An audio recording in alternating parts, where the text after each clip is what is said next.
नमस्कार। आज के इस खास विश्लेषण में आप सभी का स्वागत है। देखिए, आज हम इंसानी विकास की कोई बोरिंग या सीधी सादी कहानी नहीं देखने वाले हैं, बिल्कुल नहीं। इसके बजाय हम बात करेंगे इंसानियत के उस रोंगटे खड़े कर देने वाले सफर की, जहां हम बार बार, सच कह रहा हूं, बार बार खत्म होने की कगार पर पहुंचे, लेकिन हर बार किसी न किसी तरह हम बच निकले। ये कोई आसान सफर नहीं था, बल्कि महाविनाश से बचने की एक बेहद रोमांचक दास्तान है। तो चलिए सीधे गहराई में उतरते हैं। जरा इस नंबर को देखिए, 2000। ये कोई मामूली आंकड़ा नहीं है। आपको जानकर शायद हैरानी होगी कि आज से लगभग 74,000 साल पहले पूरी दुनिया में हम इंसानों की कुल आबादी बस इतनी ही रह गई थी। जी हाँ, सिर्फ 2000।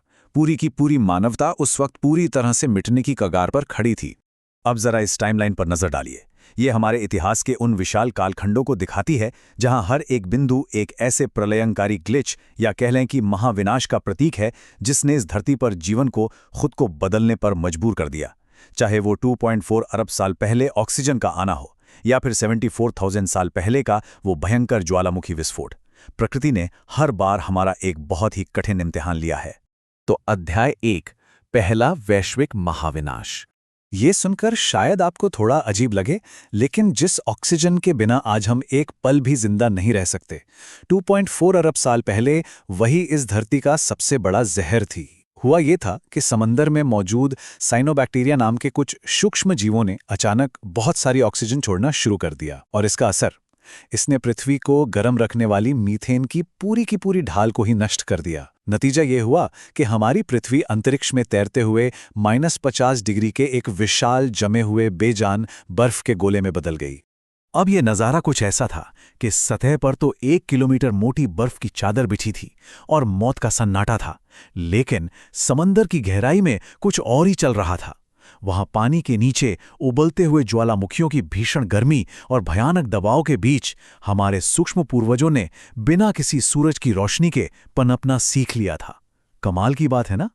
इसी बर्फीले नर्क में दरअसल जटिल जीवन के विकास की असल नींव रखी गई थी। आगे बढ़ते हैं। अध्याय 2, डायनासोरों का अंत और हमारी शुरुआत। 6.5 करोड़ साल पहले का वो वक्त जब शरीर में विशालकाय होना आपकी सबसे बड़ी कमजोरी बन गया था। सोचिए, जब 10 किलोमीटर लंबा एक एस्ट्रॉइड सीधा हमारी धरती से आकर टकराया, तो लाखों सालों से राज कर रहे वो भीमकाय डायनासोर अचानक से इतिहास बन गए। लेकिन हमारे पूर्वज, जो उस समय दिखने में कुछ कुछ चूहों जैसे लगते थे, वो गहरी दरारों में जाकर छिप गए। अत्यंत कम खाने में भी जिंदा रहने की उनकी इसी खूबी ने उन्हें भूख से मरने से बचा लिया, और सच कहूं तो इसी वजह से वो इस महाविनाश के सिकंदर बन पाए। अब डायनासोरों के खात्मे के बाद हमारे पूर्वज उन अंधेरे बिलों से निकलकर पेड़ों की टहनियों तक पहुंचे, और वहां शुरू हुए कुछ बहुत ही जरूरी शारीरिक बदलाव, जैसे सटीक छलांग लगाने के लिए आंखें चेहरे के किनारों से हटकर बिल्कुल सामने आ गईं। टहनियों को मजबूती से पकड़ने के लिए लचीली उंगलियां विकसित हुईं, और तो और पके हुए फलों को पहचानने के लिए हमें रंगीन दृष्टि यानी कलर विजन मिला। फिर करीब 70 लाख साल पहले जब अफ्रीका के घने जंगल सूखकर घास के मैदानों में बदलने लगे, तो हमें मजबूरन जमीन पर उतरना पड़ा, और यहीं से हमने 2 पैरों पर चलना सीखा। चलिए अब आते हैं अध्याय 3, इंसानों के खोए हुए चचेरे भाई। हम अक्सर ये सोचते हैं कि इंसान हमेशा से इस धरती पर अकेले ही राज करते आए हैं, है ना? पर ऐसा बिल्कुल नहीं है। आज से महज 5,000 साल पहले तक इस पृथ्वी पर हमारे जैसी ही 5 और बेहद सक्षम मानवीय प्रजातियां मौजूद थीं। निएंडरथल, जो एकदम ताकतवर पहलवानों जैसे थे। इंडोनेशिया के 3 फुट के हॉबिट्स, जिन्हें होमो फ्लोरेंसिस कहा जाता है। ऊंचे पहाड़ों पर रहने वाले डेनिसोवन। फिलीपींस के जंगलों में पेड़ों पर आसानी से चढ़ने वाली एक प्रजाति। और होमो इरेक्टस, जिन्होंने सबसे पहले आग का इस्तेमाल किया था। ये सभी हमारे ही तो करीबी संबंधी थे। तो फिर सवाल उठता है कि वे सब आखिर गए कहां?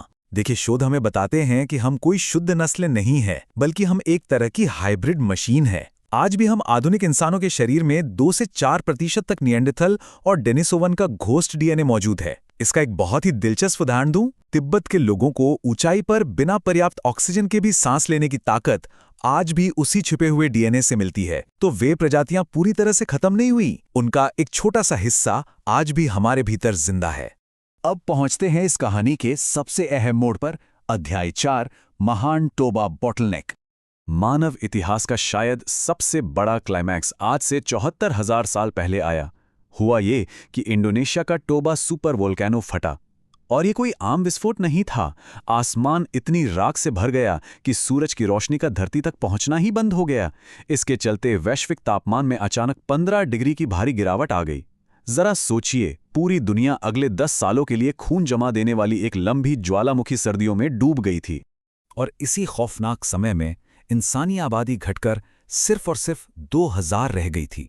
लेकिन उन मुट्ठी भर पूर्वजों ने ये जंग किसी शारीरिक ताकत के बल पर नहीं जीती। उन्होंने अंधेरी गुफाओं में एक दूसरे का हाथ थामा, बची हुई आग को किसी तरह बुझने नहीं दिया और अपना ज्ञान एक दूसरे से साझा किया। हमारी इंसानियत की असल पहचान इसी बेजोड़ सहयोग और संगठन से जन्मी थी, जिसने हमें उस विनाशकारी बॉटलनेक से सुरक्षित बाहर निकाला। आगे देखते हैं अध्याय 5, आग और ब्रेन हैक। अब उस भयानक अंधेरे से बाहर निकलने के लिए सिर्फ हिम्मत ही काफी नहीं थी।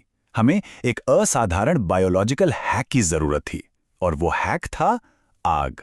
जब हमने आग पर खाना पकाना शुरू किया तो कच्चा मांस चबाने और उसे पचाने में लगने वाली हमारी बहुत सारी शारीरिक ऊर्जा बचने लगी। और प्रकृति का कमाल देखिए, उसने वो सारी बची हुई ऊर्जा सीधे हमारे दिमाग की तरफ भेजनी शुरू कर दी। इसी बायोलॉजिकल चेन रिएक्शन का ही नतीजा है कि पिछले 20 लाख सालों में इंसान की खोपड़ी का आकार लगभग 3 गुना बड़ा हो गया। तो यहाँ सबसे दिलचस्प बात ये निकल कर आती है कि मस्तिष्क हमारे शरीर के कुल वजन का महज 2% है, लेकिन ये हमारी कुल ऊर्जा का 20% हिस्सा अकेले ही सोख लेता है। इस ऊर्जा के भूखे दिमाग ने ही हम जैसे एक शारीरिक रूप से कमजोर जीव को पृथ्वी का सबसे बुद्धिमान और घातक शिकारी बना दिया। इसी दिमाग की बदौलत जटिल औजार बने और आज दुनिया के हर कोने तक हमारी पहुंच संभव हो पाई। और आखिर में अध्याय 6, भविष्य, होमो डिजिटालिस। अतीत के इस लंबे सफर के बाद चलिए अब भविष्य की ओर देखते हैं। पर उससे पहले एक सवाल, क्या आपके मन में कभी ये विचार आया है कि हमें रात के अंधेरे से या फिर अचानक किसी अजनबी को देखकर घबराहट क्यों होने लगती है? ये कोई आम या बिना सिर पैर का डर नहीं है। असल में विज्ञान की एक शाखा है एपिजेनेटिक्स, जो हमें बताती है कि ये डर उन लाखों सालों के ट्रॉमा का नतीजा है जो खौफ उन 10 साल लंबी टोबा ज्वालामुखी की भयानक सर्दियों में हमारे पूर्वजों ने महसूस किया था। उसके निशान आज भी हमारे डीएनए में एक सर्वाइवल कोड की तरह छपे हुए हैं। हम महज हाड़ मांस के पुतले नहीं हैं, हम करोड़ों साल के उस संघर्ष और लगभग विलुप्त होने वाले आघातों की एक चलती फिरती लाइब्रेरी हैं। लेकिन देखिए, अब हमारे विकास का ये तरीका तेजी से बदल रहा है। इंसानियत अब प्रकृति के उस धीमे विकास का इंतजार बिल्कुल नहीं कर रही।